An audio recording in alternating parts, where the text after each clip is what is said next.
Avant de plonger dans cette histoire incroyable, pensez à vous abonner à la chaîne et à activer la cloche.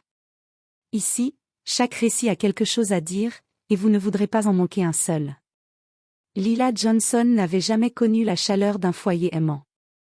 Adoptée à l'âge de 4 ans par Richard Beaumont, un homme riche, influent et impitoyable, elle était censée trouver un refuge, une famille. Mais dès son arrivée, la différence de couleur de peau entre elle et sa nouvelle famille devint un instrument de pouvoir et de domination. Richard voyait en Lila non pas une fille à chérir, mais une source d'humiliation et de spectacle. Chaque jour, il inventait de nouvelles façons de la rabaisser. Il l'obligeait à porter des vêtements ridicules, souvent des tenues de domestique déguisées, lors des réceptions où il voulait impressionner ses amis. Il faisait en sorte que chaque regard se tourne vers elle pour la ridiculiser. « Regarde comme elle est ridicule », riait-il devant ses invités. Les commentaires racistes et les moqueries publiques étaient monnaie courante. Mais Richard ne s'arrêta pas là. Il exploitait sa position de père adoptif pour manipuler Lila dans des situations plus sombres. Il la forçait à exécuter des tâches humiliantes, parfois dégradantes, et se plaisait à comparer chaque action qu'elle faisait à ses propres normes biaisées. « Tu ne peux pas être comme les autres enfants, tu n'es pas né pour réussir », lui répétait-il, avec ce sourire cruel qui gelait le sang dans ses veines. Pourtant, derrière la peur et la douleur, Lila cachait une force intérieure que Richard ne pouvait imaginer. À chaque humiliation, une flamme de rébellion silencieuse grandissait en elle. Elle se réfugiait dans ses livres, dans la musique, dans l'écriture. Le piano devint son sanctuaire. Quand ses doigts effleuraient les touches, chaque note était un petit acte de résistance contre l'oppression qu'elle subissait. Elle observait Richard et ses invités, apprenant à lire les visages, à comprendre les jeux de pouvoir, à anticiper les pièges. Et chaque humiliation, chaque mot cruel, chaque geste dégradant qu'elle subissait, devenait une leçon, une stratégie inconsciente pour l'avenir. Lila savait, au fond d'elle, qu'un jour viendrait où les rôles s'inverseraient. Car la vraie force n'était pas dans la richesse de Richard, ni dans son influence, ni dans sa cruauté. La vraie force était en elle, dans ce feu silencieux qui brûlait derrière ses yeux. Et ce feu, elle le garderait allumé jusqu'au jour où elle prendrait enfin le contrôle de sa propre destinée, et de celle de celui qui avait cru pouvoir la briser. Lila avait 10 ans lorsqu'elle comprit pleinement que sa vie ne serait jamais normale. Chaque matin, elle se réveillait dans une grande chambre froide, meublée avec un luxe que son jeune âge peinait à apprécier. Les murs étaient ornés de tableaux chers, mais à ses yeux, tout cela semblait appartenir à un monde qui la rejetait. Son père adoptif, Richard Beaumont, entrait dans la pièce avec ce sourire calculateur qui faisait frissonner quiconque osait le croiser. « Lila, dépêche-toi », ordonnait-il d'une voix tranchante. « Aujourd'hui, tu seras notre joyau d'attraction pour les invités. Je ne veux pas que tu déçoives. » Ce jour-là, elle fut forcée de porter une robe rose bonbon, trop grande, trop brillante, et des chaussures à talons qu'elle peinait à marcher. Richard aimait la voir vaciller, ses petits pieds tremblants sur le parquet ciré. Il se tenait derrière elle, corrigeant chacun de ses gestes, commentant chaque expression de son visage. Lors de la réception, Richard la présenta à ses amis comme « la curiosité de la famille » et la fit tourner dans le salon pour que tous puissent admirer ses maladresses. Les invités riaient, certains de façon moqueuse, d'autres avec une gêne feinte. Lila sentait son visage brûler, les larmes menaçaient de couler, mais elle retenait chaque sanglot. Elle savait que pleurer ne ferait qu'amplifier leur plaisir. Après la réception, Richard la força à rester pour nettoyer le salon, ramasser les morceaux de vaisselle brisés et essuyer les traces de chaussures sur le parquet. Il la surveillait, sa main glissant parfois sur son épaule dans un geste à la fois possessif et dominateur. « Tu devrais être reconnaissante que je m'occupe de toi », lui souffla-t-il. « Si je n'étais pas là, tu serais perdue dans la rue. » Mais Lila ne croyait pas à ses paroles. Elle savait qu'il l'utilisait, qu'il exploitait sa vulnérabilité et sa position d'adopté pour asseoir son contrôle. Chaque humiliation était une pièce d'un puzzle cruel, et elle commençait à le comprendre. Dans le secret de sa chambre, après que la maison se soit vidée de ses invités, Lila trouvait refuge dans le piano de la demeure. Ses doigts effleuraient les touches avec une délicatesse qui contrastait avec la brutalité de sa journée. Chaque note était une rébellion silencieuse, chaque mélodie un murmure de liberté. Elle fermait les yeux et imaginait un monde où elle n'était plus la cible de moqueries, un monde où elle pouvait marcher la tête haute sans que personne ne se moque de sa peau, de sa voix ou de son sourire. C'est dans ces instants, à travers la musique et la lecture, que Lila commença à construire son arsenal invisible. Elle observait, écoutait, retenait chaque détail, la façon dont les invités souriaient pour cacher leur mépris, les regards de Richard quand il croyait qu'on ne le voyait pas, et les comportements des autres enfants riches qui semblaient naïfs face à l'injustice qu'elle subissait. Une conviction s'enracina dans son cœur. Un jour, ce ne serait plus elle qui plierait sous le poids de l'humiliation, mais ceux qui l'avaient traitée ainsi. La graine de la vengeance, douce mais puissante, venait d'être plantée. Et elle était prête à la laisser grandir, patiemment, jusqu'au moment parfait. Les années passèrent, et à 13 ans, Lila était devenue consciente de son pouvoir silencieux, elle observait tout, retenait chaque geste et chaque mot, chaque humiliation qu'elle subissait. Mais Richard Beaumont, son père adoptif, ne faisait qu'intensifier sa cruauté, cherchant toujours de nouvelles façons de la ridiculiser devant les autres. Un soir d'été, il organisa une réception somptueuse dans leur manoir. Des invités influents, riches et puissants, venus pour admirer le prestige de la famille Beaumont, étaient conviés. Richard se tourna vers Lila avec ce sourire cruel qu'elle commençait à détester plus que tout. « Ce soir, ma chère, tu vas divertir mes invités. Je veux que chacun se souvienne de toi. Tu es notre divertissement spécial. » Il l'obligea à enfiler une robe d'un bleu éclatant, ornée de rubans et de dentelles, beaucoup trop grande pour elle, qui la faisait trébucher. Ses cheveux étaient tirés en arrière avec des pinces brillantes qui lui tiraient la tête. Lila savait déjà qu'elle serait l'objet des moqueries. Quand elle entra dans le salon bondé, tous les regards se tournèrent vers elle. Richard la présenta avec exagération. « Mesdames et messieurs, voici Lila, ma fille adoptive, notre petite curiosité. » Un silence pesant suivit, rapidement remplacé par des rires étouffés et des commentaires moqueurs. Lila sentit son cœur se serrer, mais elle tint bon. Elle savait qu'elle ne pouvait pas montrer sa peur. Chaque pas qu'elle faisait sur le parquet poli semblait amplifié par les rires et les murmures. Richard, fièrement debout derrière elle, lança « Danse, Lila.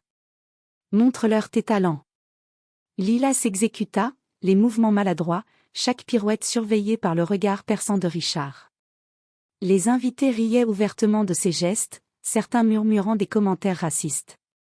Elle voulait disparaître dans le plancher brillant sous ses pieds. Mais elle resta debout, sentant au fond d'elle-même une colère croissante. Après la danse, il la força à chanter un morceau de musique qu'elle connaissait à peine. Sa voix tremblait, mais elle réussit à garder une certaine justesse. Les rires ne s'arrêtèrent pas, et Richard se pencha vers elle. « Tu vois, Lila ? Même tes efforts sont pathétiques. Tu ne pourras jamais être comme les autres. » Ce soir-là, alors que la réception se terminait et que tous les invités partaient, Lila s'enferma dans sa chambre. Les larmes coulèrent, mais elles n'étaient pas seulement de tristesse. Elles étaient un mélange de rage, de détermination et de vision pour l'avenir. Elle comprit que sa force ne résidait pas dans l'approbation de Richard ou dans le regard des autres, mais dans sa capacité à transformer cette douleur en pouvoir. Elle s'assit devant son piano, ses doigts courant sur les touches comme des éclats de feu. Chaque note était un acte de revanche silencieuse. Chaque mélodie construisait un chemin vers une vie où elle déciderait de sa valeur, où personne ne pourrait jamais la réduire à une simple curiosité ou un objet de moquerie. Cette humiliation publique, bien qu'humiliante, avait allumé une flamme dans Lila qui ne s'éteindrait jamais. Et quelque part dans son esprit, une promesse se forma. Un jour, Richard Beaumont se souviendrait d'elle, non pas comme la fille qu'il a humiliée, mais comme la femme qu'il n'aurait jamais dû sous-estimer. À 18 ans, Lila avait grandi, mais la douleur des humiliations passées était encore vive. Chaque mot cruel, chaque geste dégradant de Richard Beaumont, son père adoptif, résonnait en elle comme une cicatrice invisible. Cependant, ces cicatrices avaient forgé une détermination farouche. Elle savait qu'elle ne pouvait plus rester sous son joug. Il était temps de prendre le contrôle de sa vie. Une nuit, alors que la maison était plongée dans le silence, Lila fit sa valise avec précaution. Elle emporta peu de choses, quelques vêtements, ses livres préférés, et surtout son carnet où elle avait noté toutes ses pensées, ses stratégies et ses rêves. Chaque page était une arme secrète, un rappel de ce qu'elle voulait devenir. Avant de partir, elle se tint un instant devant la porte de la chambre où Richard dormait. Elle le regarda, un mélange de colère et de calme intense dans ses yeux. Un jour, il comprendra que je vaux plus que tout ce qu'il croit pouvoir contrôler, murmura-t-elle pour elle-même. Puis, silencieusement, elle quitta la maison et marcha dans la nuit vers sa liberté. Lila s'installa dans un petit appartement en ville, loin de l'influence de Richard. Les premiers mois furent difficiles. Elle travaillait à temps plein dans un café le jour et étudiait le soir pour obtenir ses diplômes en finance et en commerce. Chaque billet qu'elle gagnait, chaque heure passée à apprendre, chaque livre lui était une brique pour construire la vie qu'elle méritait. Elle découvrit également sa passion pour les affaires et le monde des finances. Lila était brillante, méthodique, et chaque humiliation passée devenait une leçon stratégique. Elle observait le comportement des gens, comprenait le pouvoir et l'influence, et commença à développer son réseau. Peu à peu, elle transforma ses expériences douloureuses en atouts, la prudence, l'intuition et la capacité à anticiper les pièges. Mais Lila ne se laissa jamais emporter par la haine. Au contraire, elle canalisa sa colère en énergie créatrice. Elle investit, étudia, et se rapprocha de personnes influentes qui partageaient ses valeurs et qui l'admiraient pour son intelligence et sa ténacité.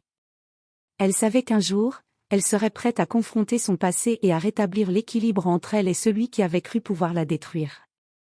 Chaque soir, quand elle jouait du piano dans son petit appartement, elle se rappelait les humiliations subies. Mais cette fois, la musique n'était plus un refuge, c'était une célébration de sa résilience. Elle n'était plus la jeune fille fragile que Richard avait exploitée. Elle devenait la femme qu'il n'avait jamais imaginée. Et dans son esprit, un plan se dessinait doucement mais sûrement. Un jour, elle retournerait dans le monde qu'elle avait fui, non plus comme une victime, mais comme une force avec laquelle il faudrait compter. Une force capable de transformer la douleur en pouvoir, l'humiliation en revanche, et la faiblesse en domination. Lila savait que le chemin serait long et difficile.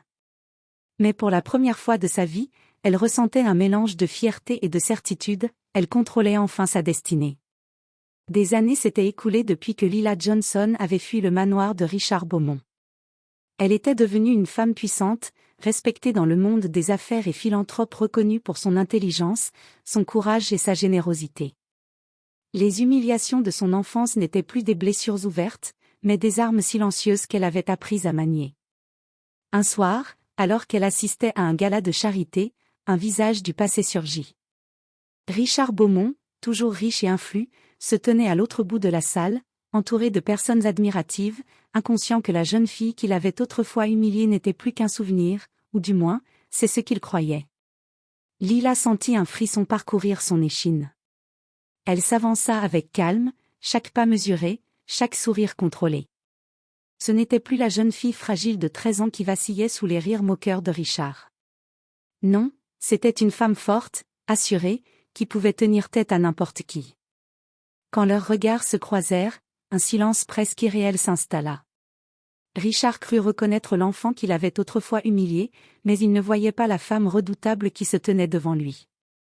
Il tenta un sourire, nerveux, mais Lila ne répondit pas immédiatement. Elle voulait savourer ce moment.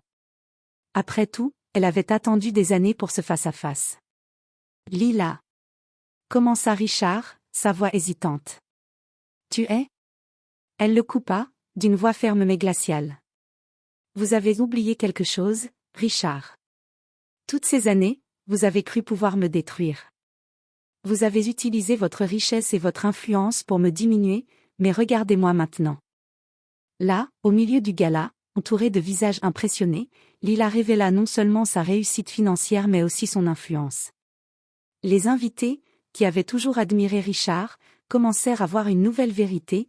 Lila n'était pas une simple curiosité ou une victime. Elle était une force à laquelle il fallait maintenant se mesurer. Richard, humilié pour la première fois de sa vie, sentit la puissance de ces années d'oppression se retourner contre lui.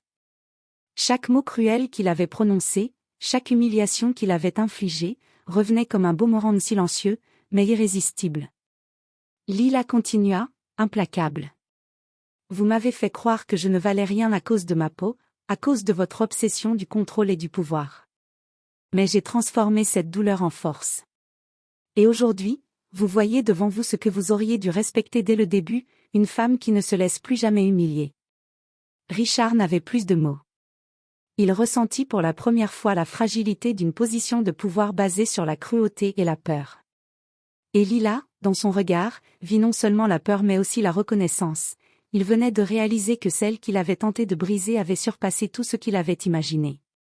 Ce soir-là, Lila Johnson comprit que sa revanche n'était pas dans la vengeance haineuse, mais dans sa réussite, dans le respect et l'admiration qu'elle inspirait à ceux qui la rencontraient.